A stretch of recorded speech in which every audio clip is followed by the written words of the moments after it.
नमस्कार साथियों, मेरा नाम केदार कौशल और आप हैं मेरे साथ एक विशेष टॉपिक को डिस्कस करने के लिए फंडामेंटल प्रिंसिपल्स ऑफ मैनेजमेंट्स। इससे पहले हम लोग इस टॉपिक को स्टार्ट करें, सबसे पहले हम लोग सीखेंगे प्रिंसिपल्स ऑफ मैनेजमेंट्स क्या होता है और फंडामेंटल प्रिंसिपल्स ऑफ मैनेजमेंट्स क्या होता है। इस टॉपिक में हम लोग सीखने वाले हैं मैनेजमेंट्स को क्या करने चाहिए, कैसे मैनेजमेंट्स करने चाहिए। तो fundamental principles of managements, principle means क्या होता है? प्रिंसिपल्स मीन्स होता है गाइडेंस। प्रिंसिपल्स के लिए शुद्ध हिंदी शब्द यूज होता है सिद्धांत, गाइडेंस, फ्रेमवर्क, कैसे वर्क करना है, क्या क्या सर्वमान्य स्टेटमेंट है, मीन्स सब लोग जो स्वीकार करते हैं ऐसे स्टेटमेंट को प्रिंसिपल कहते हैं। मैनेजमेंट के लिए क्या प्रिंसिपल्स है, क्या गाइडेंस है, और वो फंडामेंटल बेसिक गाइडेंस है जो मैनेजमेंट्स को अपने ऑर्गेनाइजेशन में उसको एग्जीक्यूट करने चाहिए ताकि उसका प्रॉपर ढंग से उस ऑर्गेनाइजेशन का स्मूथ फंक्शनिंग हो। तो इसमें हेनरी फेयोल के द्वारा ये 14 प्रिंसिपल्स ऑफ मैनेजमेंट आप देख रहे हैं जो हेनरी फेयोल साहब ने दिए हैं।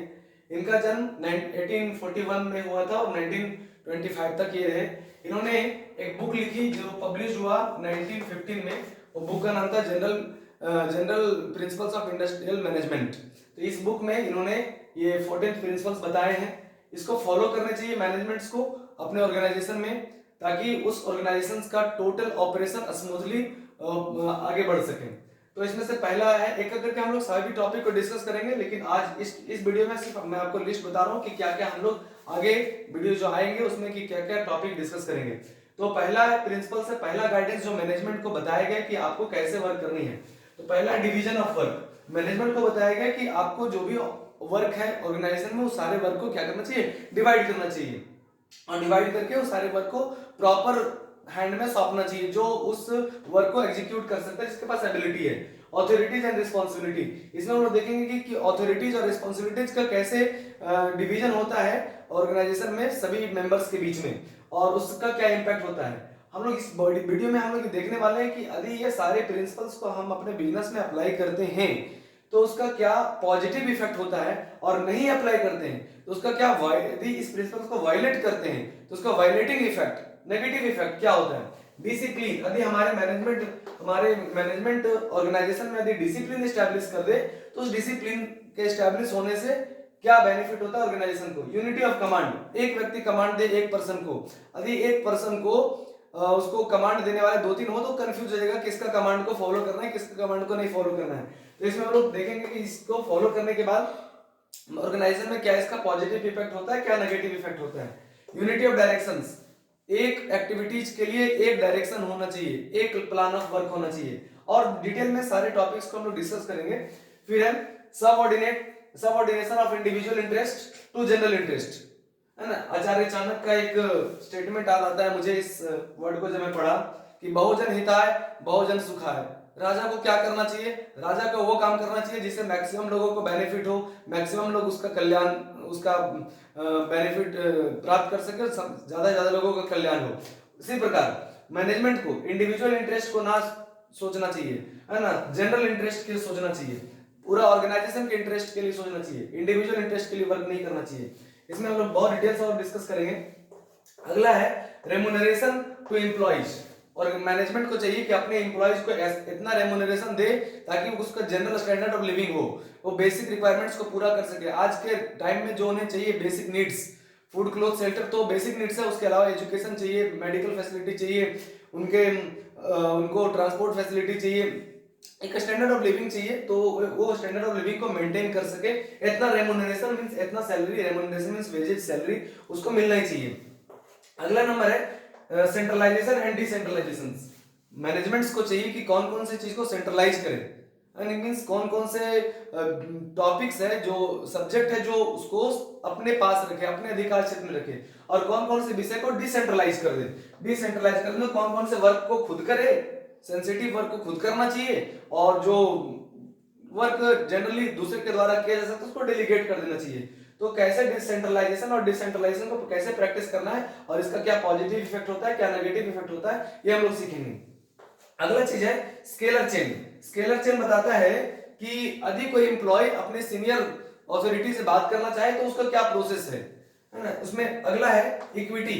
इक्विटी को हम फेयरनेस भी कर सकते हैं। मैनेजमेंट को चाहिए कि अपने ऑर्गेनाइजेशन में एक फेयरनेस स्टैब्लिश करे, ताकि सबको ये फील हो कि हमारे साथ हमारे योग्यता के अनुसार से हमारा बेहतर हमारा बिहेवियर मेरे साथ किया जा रहा है। मैनेजमेंट में एक ऑर्डर होना चाहिए, order of work, everything should be placed at right, everything should be placed at right place, हर चीज सही जगह पे होना चाहिए, एंड हर व्यक्ति सही जॉब के लिए अपॉइंटेड होना चाहिए। Every person should be appointed for a particular job और for a proper job, and everything should be placed at a particular place, है ना। बहुत डिटेल्स में इसको स्टडी करेंगे हम लोग। इसको थोड़ा सा मैं ब्रीफ कर देता हूं कि अधि ऑर्गेनाइजेशन में दो प्रकार के रिसोर्सेज काम करते हैं। पहला है फिजिकल रिसोर्सेज और दूसरा ह्यूमन रिसोर्सेज। तो ह्यूमन रिसोर्सेज में जो लोग हैं, वो लोग को जो काम सौंपा गया है उस काम के लिए वो एलिजिबल होना चाहिए, योग्य होना चाहिए, कंपेटेंट होना चाहिए। तो सही व्यक्ति को सही कार्य सौंपना, उसके पास उस काम को करने के लिए एलिजिबिलिटी होनी चाहिए। यदि उस काम को करने के लिए उसके पास एलिजिबिलिटी है नहीं, उस काम को सौंप दिए, वो प्रॉपर्ली ढंग से एग्जीक्यूट नहीं कर पाएगा। तो सही व्यक्ति को सही कार्य सौंपना और सही स्थान पे जो वस्तुएं आपके ऑर्गेनाइजेशन में जो मटेरियल है, जो सामान रखे हैं, जो फिजिकल रिसोर्सेस हैं, वो सभी रिसोर्सेस के लिए प्रॉपर प्लेस होना चाहिए, ऑर्डर में रखे होने चाहिए, ताकि वो ढूंढने में उसको यूज करने में प्रॉपर तरीके से हो और प्रॉब्लम ना क्रिएट हो। Stability of employ, stability of personnel, ये 12th नंबर प्रिंसिपल है। इसमें मैनेजमेंट को ये फील हो कि हम इस ऑर्गेनाइजेशन में यदि स्टेबल हो तो हमारे लिए ये बहुत फ्रूटफुल होगा, ये बहुत करियर पॉइंट ऑफ व्यू से उन लोग को बेहतर फील होना चाहिए। 13th नंबर में है इनिशिएटिव्स। मैनेजमेंट्स को कभी कभी अपॉर्चुनिटीज अपने सबऑर्डिनेट्स को देना चाहिए कि वो प्लानिंग में, ऑर्गेनाइजिंग में, स्टाफिंग, डायरेक्टिंग, कंट्रोलिंग में, मैनेजरियल वर्क में वो अपना कंट्रीब्यूशन दे, वो अपना व्यूज रखे, ताकि उनको भी लगे कि ये हमारा ऑर्गेनाइजेशन है, मींस एक फीलिंग हो, अपनापन का फीलिंग हो, है ना। एक है स्पिरिट डे क्रॉप्स, ये फ्रेंच वर्ड है। इसका मतलब होता है कि मैनेजमेंट को चाहिए कि एक ऐसा टीम स्पिरिट बिल्ड करे ऑर्गेनाइजेशन में, ताकि लोग एक दूसरे के लिए वर्क करें, लोग टीम के लिए वर्क करें, इंडिविजुअल इंटरेस्ट के लिए वर्क ना करें। तो ये बहुत ही बेहतर आगे का वीडियो जाने वाला है, जो जिसमें हम लोग डिस्कस करेंगे डिवीजन ऑफ वर्क, मींस सारे प्रिंसिपल्स को डिस्कस करेंगे डिटेल में। और यदि ये सारे प्रिंसिपल्स यदि कोई ऑर्गेनाइजेशन के मैनेजमेंट अपने बिजनेस में लागू करते हैं, अप्लाई करते हैं, तो डेफिनेटली उस मैनेजमेंट का ऑपरेशन प्रॉपर होगा, स्मूथ होगा, और जो उसका टारगेट है, जो उसका एम है, वो डेफिनेटली अचीव होगा। तो जो भी लोग इस वीडियोस को देख रहे हैं, वो स्टूडेंट हो सकते हैं या कोई मैनेजमेंट के लोग हो सकते हैं, कोई बिजनेस करने वाले हो सकते हैं, तो वो अपने टीम में ये सारे प्रिंसिपल्स को जरूर लागू करें। यदि विद्यार्थी देख रहे हैं तो मैं आपको बता दूं, ये टॉपिक क्लास 12 का बिजनेस स्टडीज का टॉपिक है, जो चैप्टर 2 का प्रिंसिपल्स ऑफ मैनेजमेंट में हेनरी फेयोल के द्वारा जो 14th प्रिंसिपल दिया गया है उसका टॉपिक है। तो आप लोग भी इस टॉपिक से बेनिफिट ले सकते हैं, क्लास 12 के बच्चे जो आईकॉम का क्लास 12 बिजनेस स्टडीज का चैप्टर नंबर 2 का ये टॉपिक है, वहां से मैं लिया हूं इस टॉपिक को। और आगे वीडियो में बने रहिए मेरे साथ, एक एक करके सभी प्रिंसिपल्स को डिस्कस करेंगे। तब ये सारे चीज आप मेरे साथ सुने। बहुत बहुत धन्यवाद आपको।